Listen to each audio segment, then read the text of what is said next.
I gave her exactly what she asked for: silence. 6 weeks later, a 20-foot truck pulled up while she was on a video call with her entire team.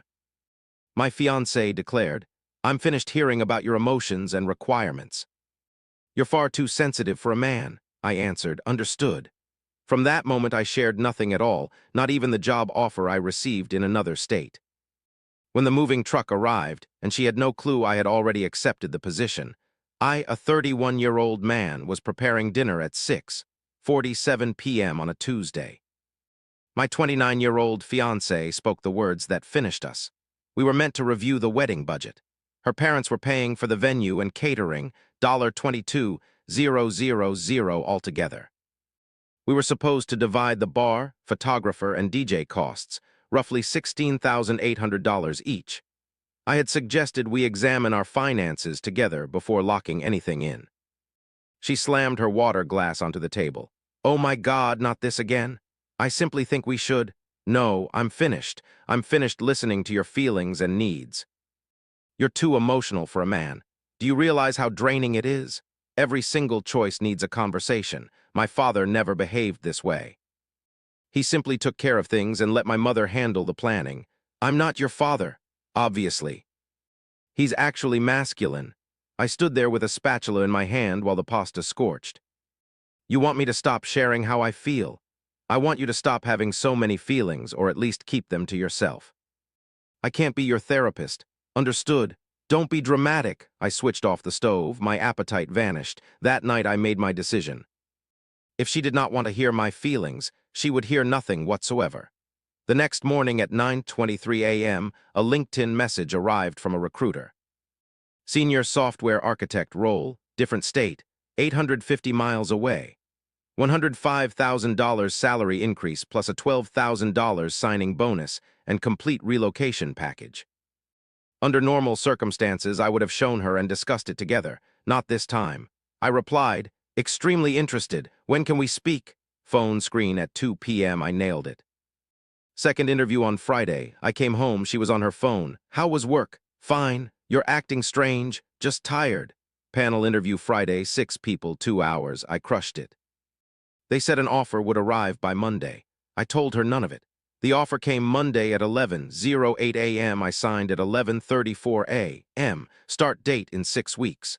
Apartment hunting began that same night.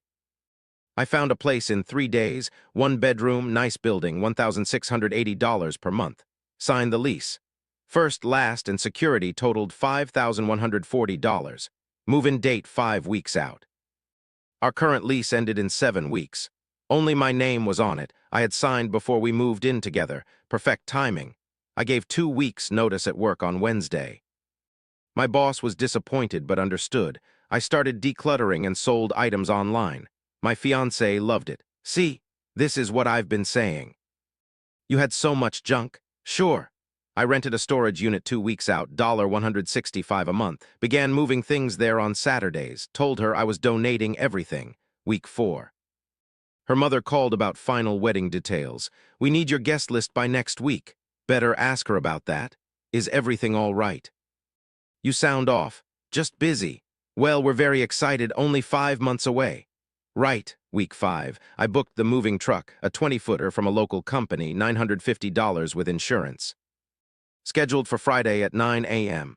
My fiancée had mentioned weeks earlier that she would be working from home all day Friday with back-to-back video meetings, until at least 3 p.m. Even better, she would be home to watch. Thursday night I barely slept, not nervous, excited. She woke Friday at 8 a.m., made coffee, and sat at her laptop in the living room. Big meeting day. "Don't make noise, okay? Won't be a problem." 8:47 a.m. my phone buzzed. Movers were 10 minutes out. 8:58 a.m. the truck pulled up. Update 1. She was on a video call when the doorbell rang. "Can you get that?" she whispered, camera off. I opened the door, 3 men with dollies. "Here for the move." "Yep, let's do this." I began directing them, furniture, my boxes, my electronics. My fiancée's head snapped around. She held up a finger. "Wait 1 minute." She turned her camera back on, smiling. "Sorry about that. Let me share my screen." The movers kept working. "First trip out, my couch." She looked over, looked at me, looked at the movers, and mouthed, "What's happening?" I pointed to my phone and texted her. Moving. Stay on your call. Her eyes went huge. She tried to speak, but her boss was talking. She unmuted. Yes, I agree with that approach. Voice shaking. Second trip, my television, my desk, my bookshelf. She texted back, what do you mean moving? Exactly what it sounds like. Where? Different state, new job. Starting Monday. Her camera was still on. I watched her face move from confused to panicked to furious, but she could not say anything. Her entire team was on the call. She typed, you can't just leave, we're getting married. You said you were done listening to my feelings, so I stopped sharing them, including the job offer. This is insane. Gotta go. Movers need help. She stood up, forgetting the camera was on, and walked toward me. I'm in a meeting. Someone shouted through her laptop speakers. She froze, turned around, sat back down, camera on again. Sorry, technical difficulties. The movers worked for 3 hours. Everything I owned went into that truck, about 65% of the apartment's contents. She stayed on video calls the entire time, watching helplessly as her home was dismantled. She kept muting and unmuting, asking between calls what was happening. I already told you, you can't do this. I'm doing it. We're supposed to get married in 5 months. Not anymore. My parents spent $22,000. Your parents, not me. I never agreed to pay for anything. 11:52 a.m. the movers finished loading. I walked over to where she was sitting. She was on another call, camera off this time. I placed my key and garage remote on the table in front of her. Lease ends in 2 weeks. You're not on it. Figure it out. Her mouth opened. Nothing came out. I walked out, closed the door, got in my car, and followed the truck. My phone started ringing at 12:14 p.m. Her call had ended. I ignored it. By the time I stopped for gas an hour later, I had 18 missed calls and 32 texts. I read through them at the gas station. Answer your phone. You can't do this to me. Where are you going? What state? I'm calling the police. This is kidnapping. Of what? My own furniture. My mom is freaking out.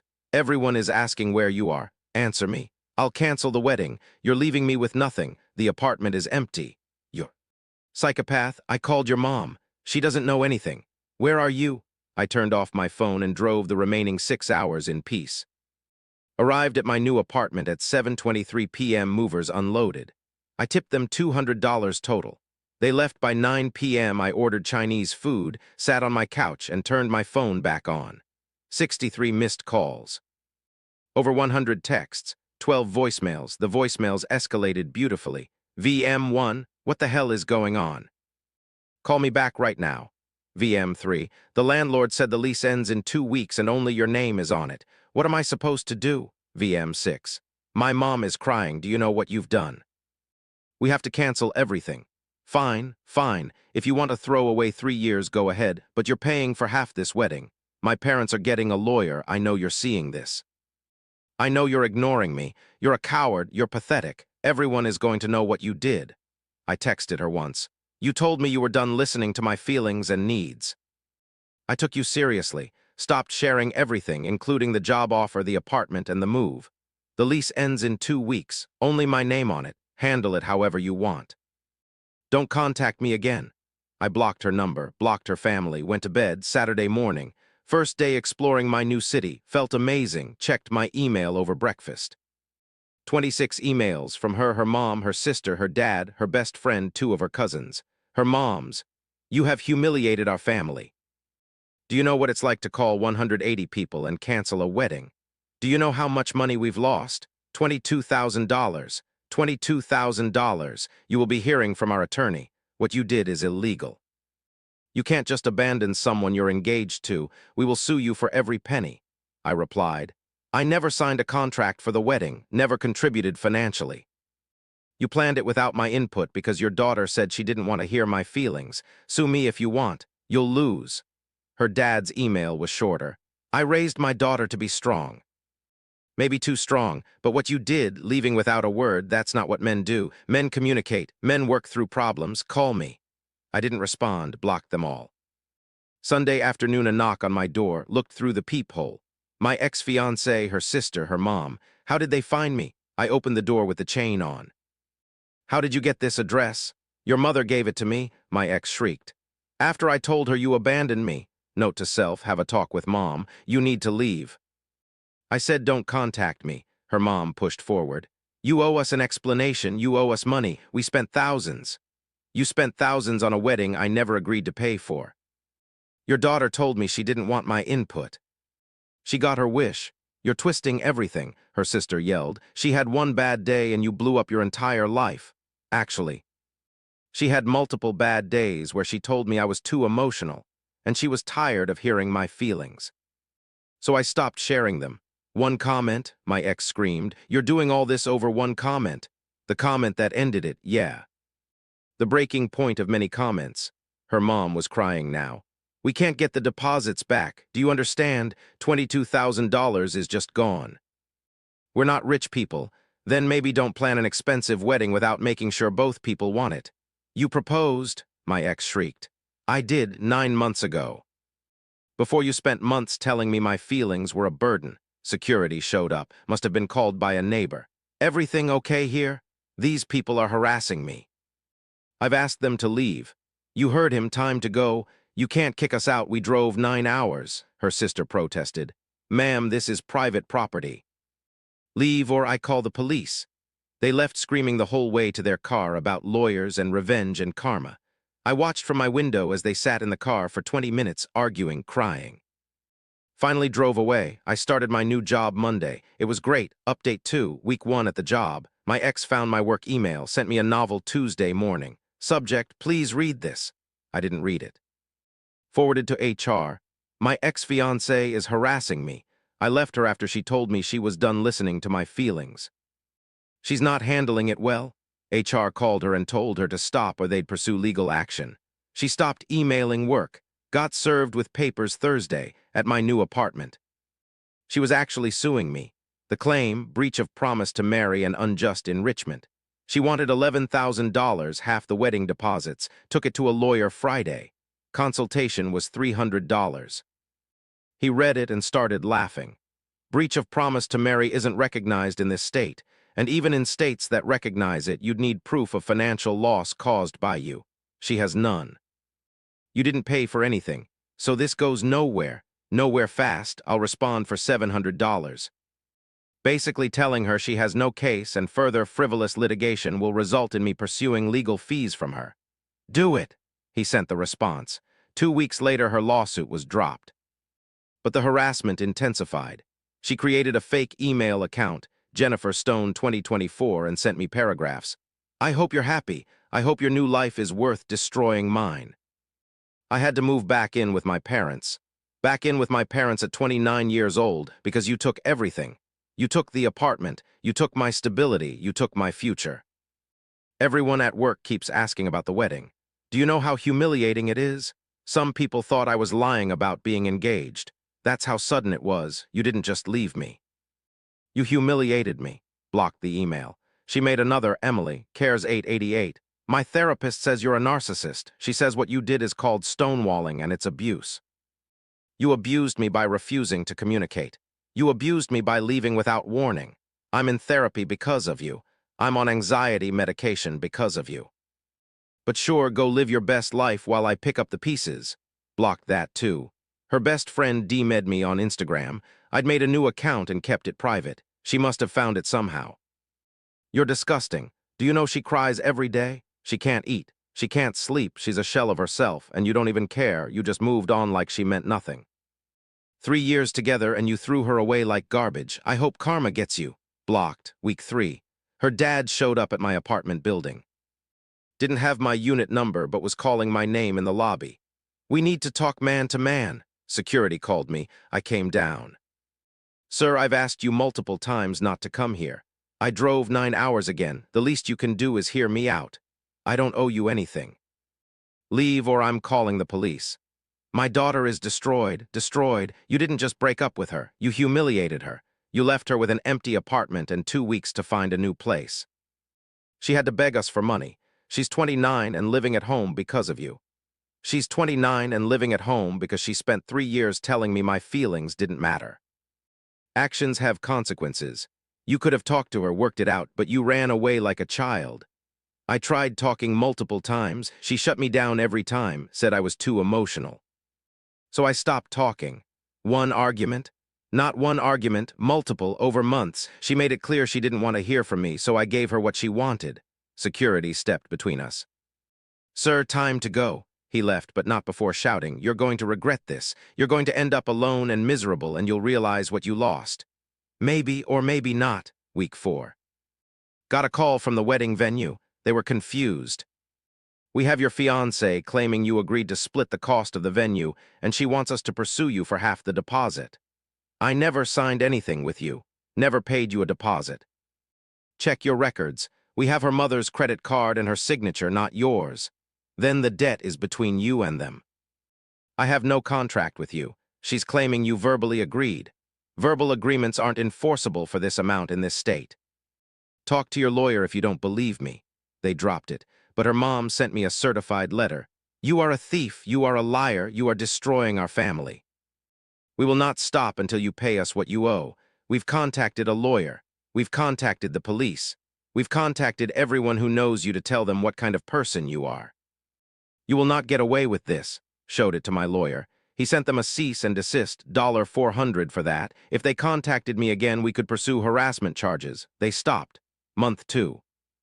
My ex found out where I worked, not from me. Someone must have told her, started calling the main office line. Reception kept telling her I'd asked not to be contacted. She called anyway, 5 times in 1 week. HR got involved. "Your ex-fiancée has been calling repeatedly. We need to address this." I've blocked her everywhere, told her not to contact me. She won't stop. "We're going to send her a formal cease and desist from our legal team. If she contacts this office again, we'll pursue legal action." They sent it. She stopped calling. But she didn't stop trying. Got a LinkedIn message from her. She depaid for premium just to message me. "I know you hate me. I know you think I'm crazy. Maybe I am, but I miss you. I miss us. I'm sorry for what I said. I was stressed and I took it out on you. Can we please talk? Just once. I promise I'll leave you alone after. I just need closure." Didn't respond. She sent 8 more messages over the next week, each more desperate. Finally replied, "You told me you were done listening to my feelings. I took you seriously. There's nothing to talk about." Move on. Blocked her on LinkedIn. Update 3. Month 3. Her best friend called my work line, got through somehow. "She's not eating. Did you know that? She's lost 20 pounds. She's so depressed she can barely get out of bed. Are you happy? Is this what you wanted?" I wanted her to listen when I tried to communicate. She refused, so I left. Her mental health isn't my responsibility anymore. You don't just abandon someone you love. I abandoned someone who told me my feelings were a burden. Big difference. She was having a bad day. For 3 months, she was having a bad day for 3 months straight. Silence. "That's what I thought." Hung up. Reported the call to HR. They blocked that number. Got an email from her mom's lawyer, third one now. More threats about lawsuits. More claims about verbal agreements. More demands for money. My lawyer responded, "Your client has filed and dropped 1 frivolous lawsuit already. Any further legal threats will result in countersuit for harassment. All claims have been proven baseless. Cease contact immediately." Never heard from that lawyer again either. Month 4. Mutual friend reached out. Guy I'd known for years before I even met my ex. "Dude, she's telling everyone you ghosted her with no warning, that you were fine one day and gone the next. Is that true?" "No. She told me repeatedly she was done listening to my feelings. That I was too emotional for a man, so I stopped telling her things, including that I got a new job and was moving." Holy shit. She's not mentioning that part. Of course not. What's she saying? That you left her high and dry, took everything from the apartment, left her homeless and broke. That you're refusing to pay her back for the wedding. I never agreed to pay for the wedding. Her parents paid. I was never asked to contribute. The apartment lease was in my name only. She was never on it. She had 2 weeks to figure it out, and I didn't leave her broke. She had her own income and savings. Man, the story she's telling is way different. People who get left usually rewrite history to make themselves the victim. Fair point. You doing okay, though? Better than okay. Best decision I ever made. Got a final certified letter from her dad week 17. Expected more threats, more demands. Instead, I owe you an apology. Last week I found some text messages on my daughter's old phone. Messages between her and her mother about the wedding planning. She said some things about you that I never knew. Called you overly sensitive and exhausting to deal with. Said she was training you to be less needy. I confronted her. She admitted she said those things you told me about being done listening to your feelings. I'm ashamed of her. And I'm sorry I blamed you. You did what you had to do. Good luck with your new life. Put that letter in a drawer, didn't respond but didn't throw it away. My ex sent one final email last week, month 6 post-breakup. Subject, I understand now. I've been in therapy for 4 months. My therapist helped me see what I did, how I treated you, how I made you feel like your feelings didn't matter. She's right. I was wrong, I was controlling, I was dismissive, I damaged you and I'm sorry. I don't expect you to forgive me. I don't expect you to respond. I just wanted you to know that I get it now. I understand why you left, and I'm sorry I made you feel like you had to leave that way. I hope you're happy, truly, take care of yourself. Read it 3 times, felt nothing, not anger. Not satisfaction, just nothing, didn't respond, closed the email, moved on with my day. As for me, life's pretty great. New job gave me another raise, performance bonus plus cost of living adjustment. Dating someone casually. She's a teacher, smart, funny, empathetic. Actually asks about my day and listens to the answer. Novel concept. My apartment feels like home now. Got new furniture. Made it mine, have friends here. Life I actually enjoy, and I share my feelings when I have them with people who actually want to hear them. My ex wanted a man who didn't have needs, who just handled things, silently, who kept his feelings to himself. She got exactly that for 6 weeks while I planned my exit, then she got nothing at all.